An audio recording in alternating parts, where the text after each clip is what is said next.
నాకు వ్యతిరేకంగా మలిసేటటువంటి ప్రయత్నం కొంతమంది కావాలని ఉద్దేశపూర్వకంగా చేస్తూ ఉన్నారు.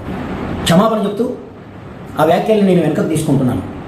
33 కోట్ల దేవతలో ఏ ఒక్క దేవుడు కనిపించినా దేవునికి నాకు రంగరంగమే ఉంటుంది. పండుకుంటూ లేమంటే లేచేటట్టు దేవుడు అవుతాడు, పనికి మనోడు అవుతాడు.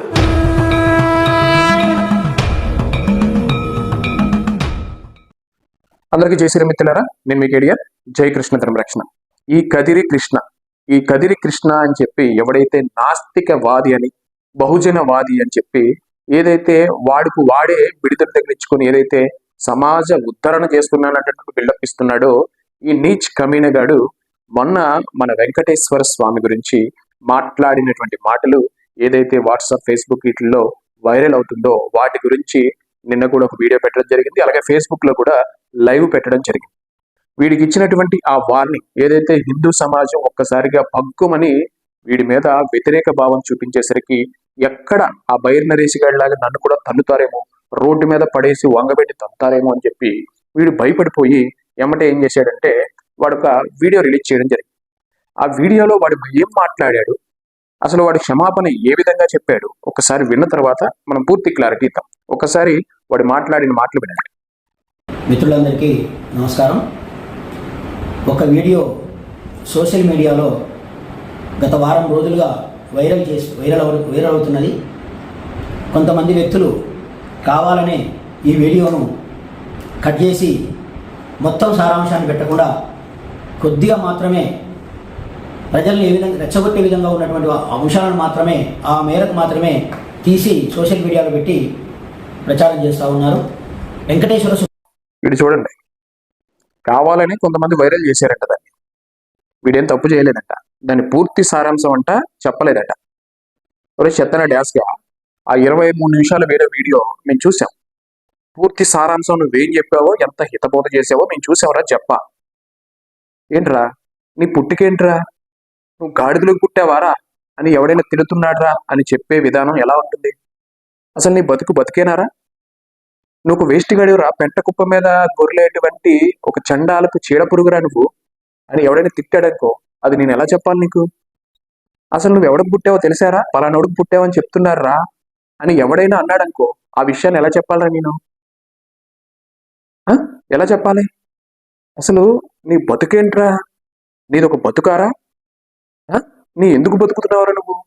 నీలాంటి యదవ సన్యాసి, నీస, నికృష్ట దద్దమ్మ ఈ సమాజంలో ఎందుకున్నాడురా అని ఎవరైనా తిట్టారనుకో, నేను ఎలా చెప్పాలరా నీకు? తిట్టవలసిన తిట్లన్నీ తిట్టేసి, అడ్డమైన బూతులన్నీ మాట్లాడేసి క్షమాపణ చెప్పడం మీకు ఒక ఫ్యాషన్గా మారిపోయిందారా? మన బైర్ నరేష్ గారు అడగే క్షమాపణ అన్నాడు, ఒకటి కాదు 100 సార్లు చెప్తానని చెప్పేసి కనీసం 10 వీడియోల్లో క్షమాపణ చెప్పాడు. కానీ అంతకుముందు మాట్లాడిన మాటలేంటరా? ఎరా నాకు తన్నుతారని భయం వచ్చేసరికి మీకు ఇదంతా వస్తుందా? పోనీ ఇప్పుడు కూడా ఎలా చెప్పావు నువ్వు? పూర్తి సారాంశాన్ని చెప్పలేదా? ఏం చెప్పారో సారాంశం అందులో? వెంకటేశ్వర స్వామి ప్రభాతం పైన నేను చేసినటువంటి వ్యాఖ్యలని వక్రీకరించి రకరకాల పద్ధతుల్లో విద్వేష భావజాలంతో నా పైన ఒక కుట్రపూరితమైనటువంటి పద్ధతిలో ఈ వివాదాన్ని చెలరేగించడానికి ప్రయత్నం చేస్తున్నారు. కానీ నేను మాత్రం ఏ విధమైనటువంటి ఉద్దేశంతో కానీ దురుద్దేశంతో కానీ నేను ఆ వ్యాఖ్యలు చేయలేదు. వీడి మీద కుట్ర అంట, వివాదాన్ని చెలరేగించడానికి ట్రై చేస్తున్నారంట. ఒరే నువ్వు పెద్ద పోటీగాడు అనుకుంటున్నావారా? హిందూ సమాజం మొత్తం నీ మీద కుట్ర చేయడానికి? ఒరే చెత్తన డాసిగాడి నువ్వు, పనికి మాలిన వెధవ నువ్వు, నీ మీద మేము కుట్ర చేస్తున్నావా? ఏం కుట్ర అది? నువ్వేం చేయకుండా మూల కూర్చుంటే నీ పని నువ్వు చేసుకుంటూ పోతే మేమేమైనా కుట్ర చేశామా?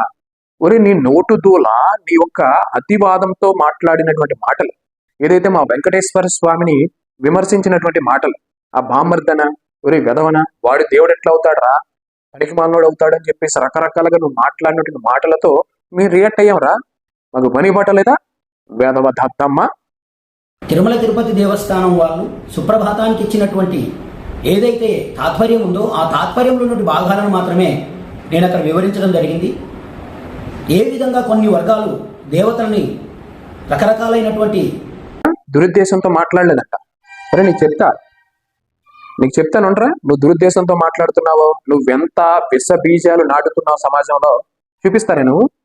అంటే ఎలాంటి తప్పు చేయలేదన్నమాట నువ్వు. శ్లోకాలతో అవమానిస్తూ తిడుతూ పెడుతుంటారో చెప్పే ప్రయత్నం చేశాను, కానీ అది దాన్నే నాకు వ్యతిరేకంగా మలిచేటటువంటి ప్రయత్నం కొంతమంది కావాలని ఉద్దేశపూర్వకంగా చేస్తూ ఉన్నారు. అయినా అది ఎప్పటిదో పాత వీడియో, పాత ప్రయత్నం. వీడు ఎవడెవడు ఎలాగో తిడుతున్నాడో దేవుల్ని, హిందూ దేవతల్ని, దేవుళ్ళని, సాంప్రదాయాల్ని ఎవడెవడు ఎలా తిడుతున్నాడో వీడు చెప్తున్నాడంట. వాడు ఇలా తిట్టాడు మిమ్మల్ని, వీడు ఇలా తిట్టాడు, వాడు అలా రాశాడు, వీడు ఇలా చేశాడు అని చెప్పి చెప్తున్నాడంట సభలో. ఈ నా కొడుకు చెప్తున్నాడంటే దాన్ని మనం అంట వ్యతిరేక భావంతో క్రియేట్ చేసామంట. వీడికి దురుద్దేశం లేదంట. మొన్న అమ్మన బూతులు తిట్టాడురా నిన్ను, నీ యొక్క వ్యక్తిత్వాన్ని, నువ్వు చేసేటువంటి వెదవల్ల అమ్మన బూతులు తిట్టాడురా, అది వినలేకపోతున్నాం. అవన్నీ చెప్పి వీడియో తీనా నేను నీ మీద. కానీ ఏది ఏమైనప్పటికీ కూడా ఈ వ్యాఖ్యల వల్ల, నేను చేసినటువంటి ఆ కామెంటరీ వల్ల చాలామంది నా మిత్రులు, అనేక మంది నా హిందూ సహోదరులే హర్ట్ అయినట్టుగా, బాధపడ్డట్టుగా నా ముందుకు తీసుకురావడం జరిగింది. కాబట్టి మిత్రులందరికీ కూడా నేను చేసిన ఈ వ్యాఖ్యలకు క్షమాపణ చెప్తూ ఆ వ్యాఖ్యల్ని నేను వెనకకు తీసుకుంటున్నాను. Thank you very much. వీడు హిందూ సహోదరులంట బాధపడుతున్నారు, నా హిందూ మిత్రులంట అనేక మంది బాధపడుతున్నారు కాబట్టి ఆ వాక్యాన్ని వెనక్కి తీసుకొని క్షమాపణ చెప్పాడు. బాగానే ఉంది, వెనక్కి తీసుకున్నందుకు సంతోషం రా, నేనేం కాదంట్లా. కానీ క్షమించాలా నిన్ను? చెప్పండి నా హిందూ సోదరులారా, వీడిని క్షమించేద్దామా? అడ్డమైన బూతులు తిట్టినో నేను క్షమించేద్దామా? వీడిని క్షమించేద్దాం అనుకుంటే వీడు మాట్లాడినటువంటిది ఒక్కటే, ఎలాంటి దురుద్దేశం లేదని చెప్పినటువంటి ఈ విధవ ఏం మాట్లాడాడో ఒకసారి వినండి. ఆ తర్వాత మీకు క్షమించాలా వద్దా అనేది అర్థమవుతుంది. మిత్రులారా, దేవుడే గనక నాకు రాముడు, కృష్ణుడు, విష్ణువు, శివుడు, ఇంకా ఎంతమంది దేవతల్లో ఏ ఒక్కడు కనిపించినా, సురా 33 కోట్ల దేవతల్లో ఏ ఒక్క దేవుడు కనిపించినా దేవునికి నాకు రణరంగమే ఉంటుంది. నా కొడుకు ఏమంటున్నాడండి? దేవుడే కనుకంట రాముడు, కృష్ణుడు, శివుడు అంట. వీడు ముందుకు కనబడితేనంట, వీడికి ముందుకు వస్తేనంట వాళ్ళతో యుద్ధం చేస్తారంటాడు. యుద్ధం అల్లా, యేసుక్రీస్తు, బుద్ధుడు, ఎరా వీళ్ళు దేవుళ్ళు కాదని ఒప్పుకుంటున్నావా? లేకుంటే హిందూ దేవులతో మాత్రమే యుద్ధం చేస్తావా? అది కూడా పేర్లు ప్రస్తావించి. నువ్వు యుద్ధం చేయడం ఏంట్రా కోనిపిస్తా కొట్టాం? నా భగవంతుడితో, నా కృష్ణుడితో, నా ఈశ్వరుడితో, నా రాముడితో నువ్వు యుద్ధం చేయడం ఏంట్రా చెప్తనా డాష్? ఇదిరా నువ్వు చేసేది? అంటే దేవుళ్ళ దగ్గర, సాంప్రదాయాల మీద, హిందూ ధర్మం మీద నువ్వు యుద్ధం చేస్తావా? నువ్వు వక్రీకరణ చేసినట్టు కాదా, నువ్వు తప్పు చేసినట్టు కదా. ఇది కూడా ఎవడో చెప్పాడారా నీకు?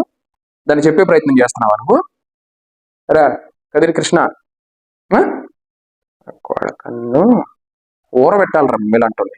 ఇంకేడు చూడండి, ఐలోక్యం మంగళం కురు, పండుకున్న ఎంకన్నా కొంచెం లే లే లే అంటే ఇట్లా ఏమంటే లేసాడు, పండుకోమంటే పండుకుంటాడు. ఉనే గాడ్, ఉనే భగవాన్. అవునా? పండుకోమంటే పండుకుంటాడు, లేమంటే లేచాడు, దేవుడు అవుతాడు, పనికి మనలోడు అవుతాడు. మీరు చూడండి ఎంత ఎటకారంగా మాట్లాడుతున్నాడు ఈ చెత్త నా కొడుకు. లే లే అని చెప్పేసి సుప్రభాతం. మీ అంతా భక్తిపూర్వకంగా స్వామివారికి నీ నైవేద్యాలు కానీ ఏదైనా మీ సమర్పించినప్పుడు ఆ భగవంతుడిని కోరుకొని, నా సొంత తండ్రి తల్లిని ఎలా అయితే పూజిస్తామో ఆ భగవంతుడిని అలా పూజించుకునేటువంటి సుప్రభాతం, కొన్ని చరణాలు, కొన్ని రకాల పాటలు, కీర్తనలు, అవన్నీ మా ఇష్టం రా, నీకేంటారా నొప్పి? ఎవరైనా పెట్టాడారా నాకు పాడు కానీ ఇదేం పనికి మానవుడు అవుతాడంటే దేవుడు ఎట్లా అవుతాడు? ఎవరు? మా వెంకటేశ్వరుడు. స్వామి నువ్వు ఆదమనిషి నిద్రపోయి అనుకున్నావు, రాత్రి లేట్ అయిందేమో, జర లే తవ సుప్రభాతం. చూడండి, రాత్రి ఆగవలసి నిద్రపోతున్నావు, రాత్రి లేట్ అయిందేమో లే అని చెప్పి లేపుతున్నారంట. వీళ్ళు ఎంత వ్యంగ్యంగా, వెటకారంగా, వాడికి ఇంటెన్షన్ ఏంటో మీకు అర్థమవుతుందా? వీడిని క్షమించాలా? పొద్దుముకల మళ్ళీ వండబెడతాడు, పొద్దుముకల తొట్టేలేస్తాడు, పొద్దుగాల లేపి కూర్చోబెడతాడు. ఏమి బాగుమడితే అలా దేవుడు అంటే ఏమన్నా ఏందే? ఆ పక్కనున్న నా కొడుకులు, ఆ చెత్త నా కొడుకులు ఎలా నవ్వుతున్నారు చూడండి వీడు చేసే కామెడీకి. నీ బామ్మరి ద్వారా దేవుడు అంటే అని మాట్లాడి ఎంత వ్యంగ్యంగా, ఎంత ఎటకారంగా, మతంతో బుర్ర బలుపెక్కి మాట్లాడుతున్న ఈ చెత్త నా కొడుకుని క్షమించాలా? ఈ రోజు క్షమాపణ చెప్తే అయిపోయిందా? వీడు చేసినటువంటి కొన్ని వందల వీడియోస్ ఇప్పుడు బయటకు వస్తున్నాయి కదా, వాటన్నిటికీ క్షమించాలి వీడిని, చెత్తనా కొడుకుని. వాడు ఏం మాట్లాడాడండి? నేను అపార్థంతో మాట్లాడలేదంటే వీడు చూడండి, వీడి వ్యతిరేకత ఏంటి అసలు, వీడి భావజాలం ఏంటి చూడండి. ఈ దేశ పాలకుడు, మా ప్రతినిధి, మా పూర్వీకుడు, మా తాత ఈ దేశాన్ని పరిపాలిస్తున్నప్పుడు మీరు బయటి నుంచి వచ్చి ఆయనను హత్య చేశారు కాబట్టి, హత్య చేసిన రాముడు రాజు, హత్య చేయబడ్డటువంటి రాసురుడు రాజు, ఇద్దరు రాజుల మధ్య జరిగినటువంటి పోరాటాన్ని మీరు రాముని దేవుడిగా చేసి చూపిస్తున్నారు కాబట్టి మేము రావణాసురుని దేవుడు. వీడికంటండి రావణాసురుడు దేవుడు అంట. రాముడు వెళ్ళి అన్యాయంగా అంట వీళ్ళ రాజు అంటే వీళ్ళ తాత అంట, రావణాసురుడు వీడి తాత అంట. రాముడు వెళ్ళి అతన్ని చంపాడు కాబట్టి మేము రావణాసురుడు తరపున పోరాడతాం, అతనే మాకు దేవుడు అని చెప్తున్నాడు. అంటే ఈ వెధవొక్క భావజాలం, విద్యుత్వం, వీడు హిందూ ధర్మంపై వీడు నాటుకుపోయినటువంటి, వీడు వేస్తున్నటువంటి విత్తనాలు, వీడు నింపుతున్నటువంటి ఆ విష బీజాలు ఎంత దారుణంగా ఉన్నాయండి. వీడిని క్షమించాలా? వీడిని క్షమించాలా? ఇంత వెధవ నీచ భావజాలంతో ఉన్న వాడిని క్షమించాలా? 1, 2 అంటే పొరపాటు అనుకుంటాం. ఇన్ని వందల సార్లు వీడు హిందూ ధర్మంపై, ఆచారాలపై, దేవీ దేవతలపై ఇంత నీచంగా మాట్లాడే హక్కు ఎవరికి వీడికి? ఇదేనా హిందూ సమాజం కళ్ళు మూసుకొనుందా? ఎందుకు కొట్టట్లే వాడిని? ఎందుకు వాడి ఇంటికి వెళ్ళి తన్నట్లా? ఎందుకు వాడి మీద కంప్లైంట్ పెట్టిస్తలా? మీరు రాముని పూజించేవాళ్ళే కదా, మీరు మీ స్వామినే కదా, వాడు తిడుతున్నాడు, మీరు ఎందుకు కంప్లైంట్ పెడతలా? శివుడిని పూజించేవాళ్ళే కదా మీరు, శివుడు మీకు భగవంతుడే కదా, ఎందుకు ఆ స్వామిని తిట్టిన వాడి మీద కంప్లైంట్ పెడతల్లా? ఎందుకు తన్నట్లా? వాడిని దూరం పెడతల్లా? చెప్పండి సోదరా, చెప్పండి. కంప్లైంట్లు పెట్టండి, కొట్టండి, ఇంకొకసారి ఇలాంటివి మాట్లాడుకుంటే చెయ్యండి. ఇలాంటి వెధవలందరినీ మనం భరిస్తున్నందుకు నిజంగా చాలా దారుణం. అసలు నాకైతే మనసులో నాకైతే ఇలాంటి వాళ్ళని చూస్తుంటే రక్తం ఉడికిపోతుంది. నా కొడుకుల్ని పబ్లిక్గానే తిడుతున్నాను నేను, వెనక్కి వేసుకొచ్చి వెనక మాట ఏదో తొత్తులాగా ఏదో లోపల మాట్లాడుకొని, లేకుంటే వీడియో పబ్లిక్గా మాట్లాడితే ఏం ఉరికిపోద్దని భయపడే టైప్ కాదు. నా భగవంతుని తిట్టాడు కనుక నేను డైరెక్ట్గా తిడతాండి. వాడినే కాదు, వాడిని అలా తయారు చేసిన ప్రతి నా కొడుకుని తిడతాను. వాడి మాటలు విని తప్పట్లు కొట్టే ప్రతి నా కొడుకునే తిడతాను. ప్రతి నా కొడుకునే తిడతాను. నా భగవంతుడి జోలికి వస్తే, నా ధర్మం జోలికి వస్తే, నా ఆచార సాంప్రదాయాల జోలికి వస్తే, నా దేశ జోలికి వస్తే ఎవరినైనా తిడతాను, కొడతా. దొరికితే ఇంకంతే సంగతి అన్నట్టు ఉంటుంది నాతో. ఈ కదిరి కృష్ణ నా కొడుకులు లాంటి వాళ్ళు ఎవరైతే ఉన్నారో వీళ్ళందరినీ కూడా ఏరు వేయాల్సిన సందర్భం వచ్చింది. ఇంకొకసారి నోరు బయటికి మెదపాలంటే ఇంకొకడు పోసుకోవాలి. చెప్తా నా కొడుకుల ఇష్టాసరంగా తిట్టాడు, క్షమాపణ చెప్పడమా ఈ పని? మేము క్షమించేవాళ్ళా? కంప్లైంట్ పెట్టండి అయ్యా, దయచేసి నా హిందూ సోదరులరా, వీడి మీద కంప్లైంట్లు పెట్టండి, ఎక్కడికక్కడ ఎఫ్ఐఆర్ నమోదు చేయించండి, ఈ వీడియోలన్నీ చూపించండి. ఇంకొకసారి ఇలాంటి నా కొడుకులు ఎవరైనా మాట్లాడితే రోడ్డు మీద తాట తీయాలి. జై శ్రీరామ్, భారత్ మాతాకి జై. నేను మీ కేడియా, నేను మాత్రం వదిలిపెట్టను, ఖచ్చితంగా వదిలిపెట్టను. స్వస్తి.